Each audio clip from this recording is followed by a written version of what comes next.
Welcome to a Legendarium special about sheep and shepherds in medieval England. In this episode, we will talk about how sheep kept medieval England not only clothed, but made the kingdom rich. Sheep have been central to British life for thousands of years. Roman author Pliny the Elder wrote about sheep, calling them good offerings to the gods. He also wrote that the north wind led to the birthing of male lambs, and the south wind supposedly whelped females. Later medieval writers praised the sheep as a meek and holy animal, owing to its numerous references in the Bible and Christ being described as a shepherd of humankind. Sheep are uniquely suited to the harsh British climate, and by medieval times the wool trade helped to drive the economy. Most English wool went to Flanders, where weavers turned it into winter clothes worn across Europe. A person living in medieval England would have seen, heard, and smelled sheep everywhere. Within a community, care of the entire village's sheep would be turned over to a single person, usually an unmarried man, but also a young woman. The shepherd's life could be pleasant during the summer amongst the wildflowers and unpolluted air, yet it became unremittingly bleak in winter when they trudged for miles across wind-blasted hillsides to tend to their charges. Shepherds spent their lives among their flocks, preventing them from straying and protecting them against thieves and wolves with the help of sheepdogs. Shepherds counted their sheep in 20s using special numbers. The exact words varied across the country, but tended to be based on old Celtic words. In Lincolnshire, shepherds counted 1 to 10 as Yon, Ton, Tethera, Methera, Pump, Sethera, Lethera, Hothera, Dothera, and Hick. However, the shepherds who followed the flocks endured an unpleasant job even by the standards of an unpleasant age. They remained outside 7 days a week, no matter the weather, lugging heavy timber hurdles used to corral the sheep. Shepherds forced their charges into the V-shaped hurdles to clear wet feces from their bottoms with giant shears. If they did not, flies laid their eggs in the sheep's bottoms, where they hatched into hundreds of maggots that could devour the sheep from the inside out. Shepherds also castrated lambs by opening their scrotums with a blade and sucking out their testicles with their mouth and tongue. Doing the job with their fingers would likely cause an infection in the sheep. Afterwards, they smeared butter on the wound to stop flies from getting inside. Since they could not attend church, mourners buried shepherds with a lock of wool, for God would know they had to stay in the countryside to protect the village's sheep. Sheep wore bells in many areas. Their tinkling provided music for the shepherds and an alarm if something disturbed them. The more adventurous sheep, which ranged further, wore louder bells, whereas the more cautious ones wore smaller, more melodic bells.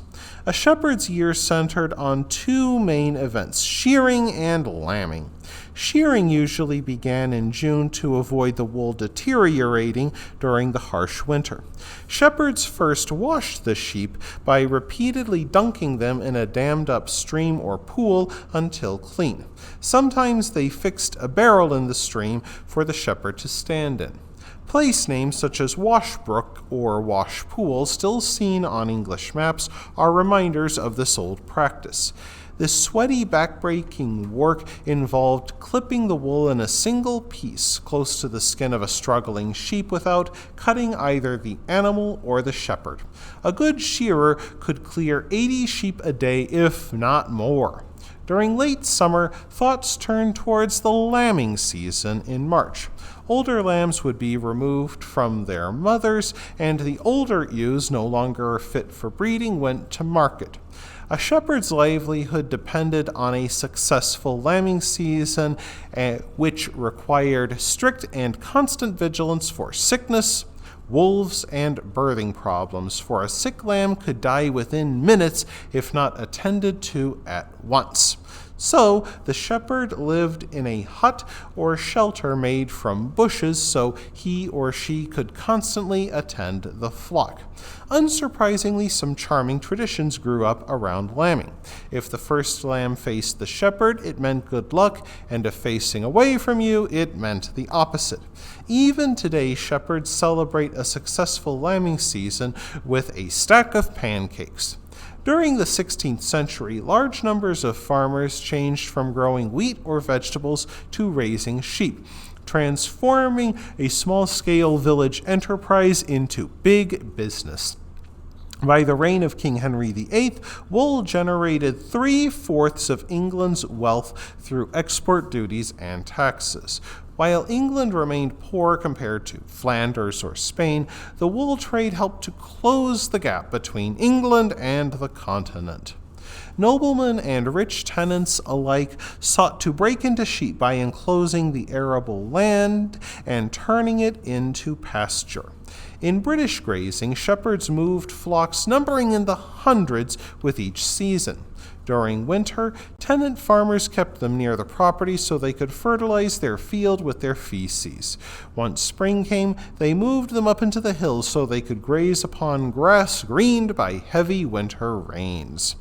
This caused the sheep to grow thick, warm fleeces coveted across Europe. Indeed, most men and boys wore heavy woolen garb woven by their mothers and sisters, who used spindles to make thread.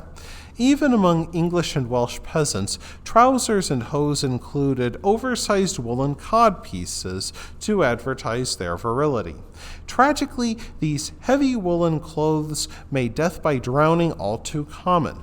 Women fetched water each day from ponds and streams. If they fell in, their woolen dresses soaked up water fast and dragged them under. In 2010, only 2% of accidental deaths in the United Kingdom happened because of drowning, but they amounted to 40% during the 16th century. Heavy clothing, the shock of the cold, and failure to find footing on slippery river surfaces led to many drownings. Towards the end of the century, people began covering village wells and fencing off water courses and pumps to reduce the risk of people drowning in the woolen clothes that helped to make England rich. That wraps things up for this episode of The Legendarium. I hope you enjoyed it. If you did, press like. If you want to see more, press subscribe. And if you've got anything to say, let me know in the comments section.